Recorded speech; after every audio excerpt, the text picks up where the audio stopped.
Our cab ride takes us into London on one of the busiest main lines of all, the ex-LSWR line from Basingstoke to Waterloo.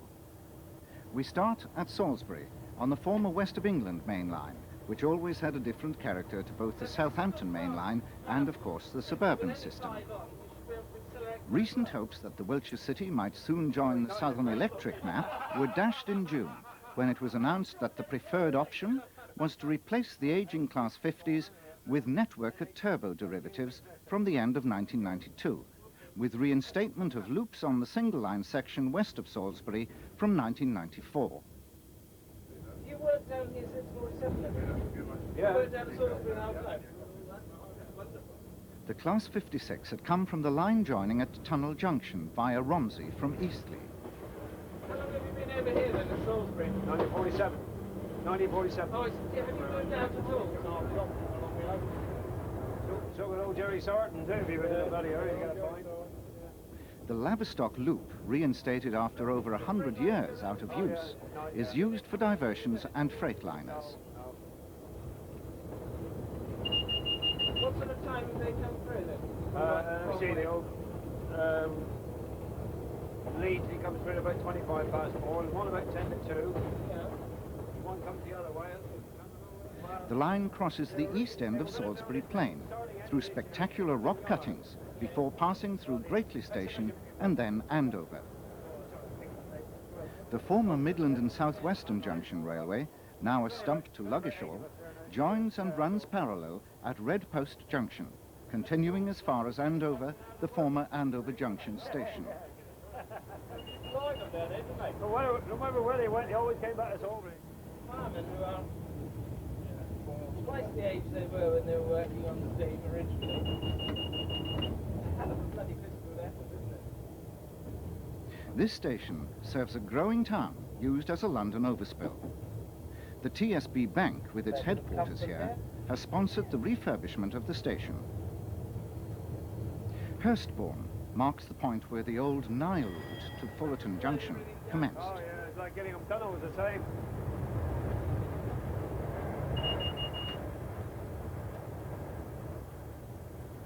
Whitchurch was the terminating station for rail motors on the Nile.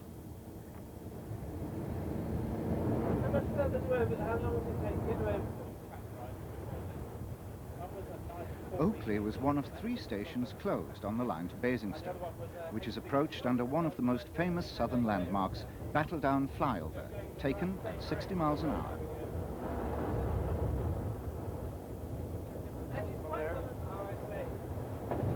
The Worthing Junction crossovers have a 90-mile-an-hour limit, the line speed here. Right, although we're going onto the road on the main, we've actually got a greater restriction than coming off the Longwood line. They've got 90 and they're coming down 15. 2 down trains passed us within 3 minutes. It should have been 30. This points to the unreliability of the now aging Class 50s and poor timekeeping resulting from this. Cardiff and Brandon. And a passenger train over there. That must have been 12:15, just going back. Oh, is there another one there? Another one running in? Yeah. Oh God, that's a 12:15, that's a 13:15. I thought we hadn't seen him. Yes, that one's 8 or 9. Yeah, that's the Exeter line.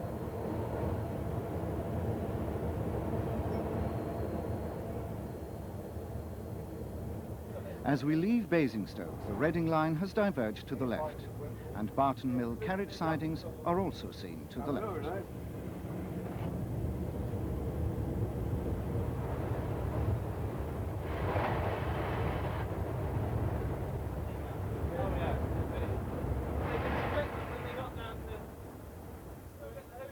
Farnborough is one of the principal towns served by the route, but Salisbury and Bournemouth line trains do not normally stop there. Only slows from Southampton and Basingstoke.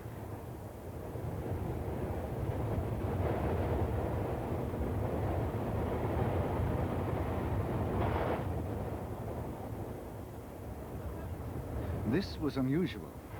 33s are now restricted to 60 miles an hour as engineers' locos, except 33030, which has recently been reinstated to 85 miles an hour. 33208 is currently in Eastleigh Works, being assessed for a life extension to keep the class in service until the next century. Purbright is where the Alton line diverges. The LSWR was very advanced in its provision of flying and burrowing junctions to avoid conflicting movements. Freightliners are the principal freights on the route, serving 2 container depots at Southampton.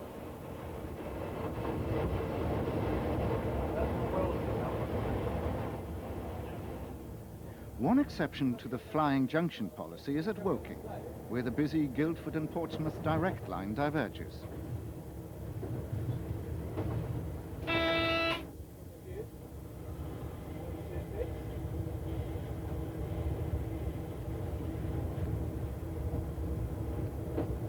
They actually look quite smart in the engineers that were in the 73s.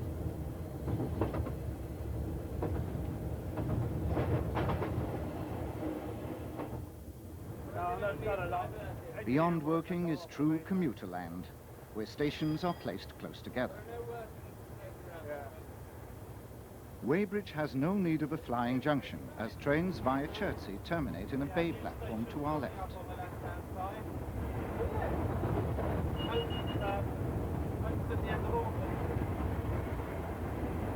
What's a different place? There wasn't one there.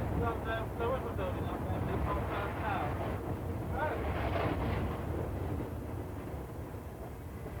Esher once had separate platforms to service the nearby Sandown Park racecourse. Roy Porter, the inspector of Salisbury, came to meet us.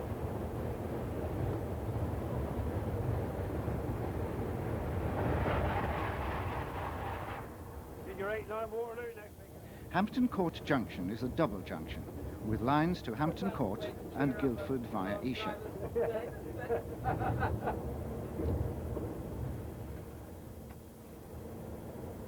At Surbiton, surely the epitome of suburbia, we pass the standard Southwestern Line's Class 455 unit, this one including an X-Class 508 trailer. A more normal 455 is seen to our left. The Epsom and Leatherhead line branches off here. Made that one very well. Wimbledon still boasts sidings, which were in the LSWR's signal and telegraph works.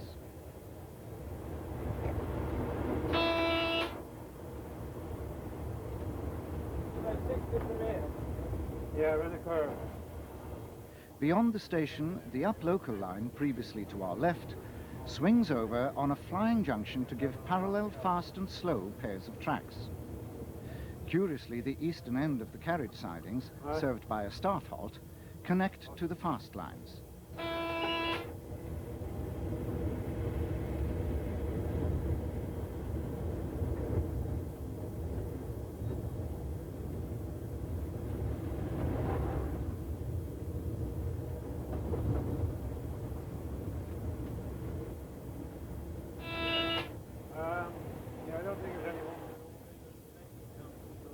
The country's busiest junction is approached around a blind curve in a cutting. Mainline southwestern trains using the furthest north platforms in the joint Western and Central Division station. Hidden by an empty stop train from the carriage sidings is the Windsor Line station. Is that because that one's coming out of the yard then? Well, that's because the guard and driver can't see each other very well. That's the main reason. The empty stop consists of 2 of the few remaining ex-Bournemouth Line 40C units. That's CC. 801, 815, isn't it?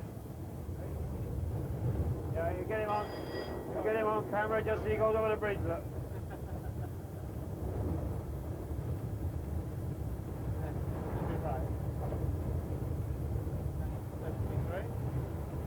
The Brighton lines to Victoria cross here. A further new spur will allow tunnel trains to gain access to the Windsor lines to our left, which they will share to Waterloo, where the new international terminal will shortly be built. Vauxhall was noted as the milk terminal for West Country milk trains in years gone past. Today it's an interchange station to the Victoria Line tubes. Track work there, isn't there? Track.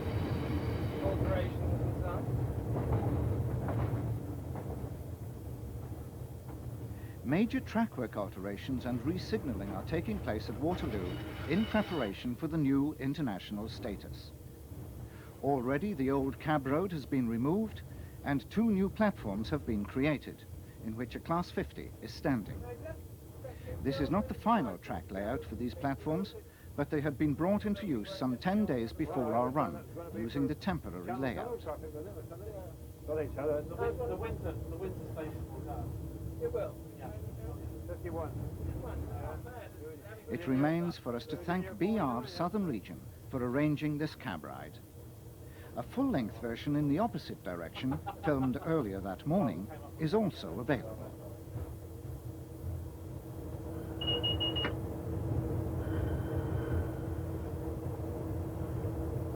I wonder how much pressure those buttons can take.